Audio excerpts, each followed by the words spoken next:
At samantala, patuloy naman po ang pakikipag-ugnayan ng pamahalaan sa Chinese government upang mapababa ang parusa sa Pinay drug mule na nakatakdang bitayin doon. Yan ang pinag-usapan sa report ni George Bandola.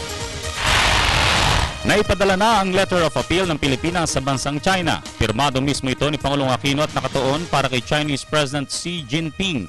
Nilalaman ito ang personal appeal ng Pangulo na pababain ng sentensya laban sa Pinay drug mule at hindi ang death penalty. Pero maging si DFA spokesman Raul Hernandez hindi matiyak kung magiging positibo ang sagot ng China.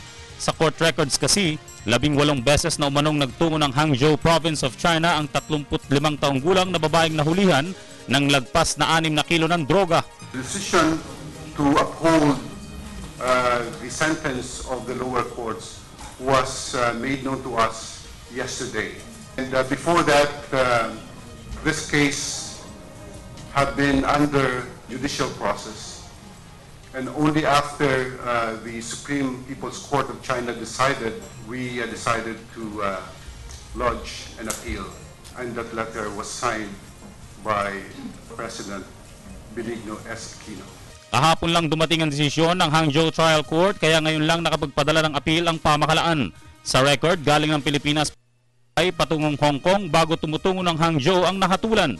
$1,000 daw ang palaging kita ng nahatulan, ngunit binibigyan pa ito ng dagdag na $3,000 to $4,000 sa matagumpay na pagpupuslit ng droga sa China. She said that she was not guilty, and but at the same time, the preponderance of evidence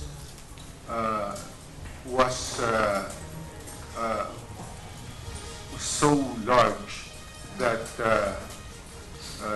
the decision was to give her the death penalty sentence.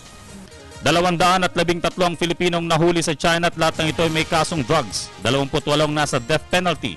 2 sa mga ito ay nakapila pa habang 107 ang may jail terms. Para sa Telebisyon ng Bayan, George Bandola.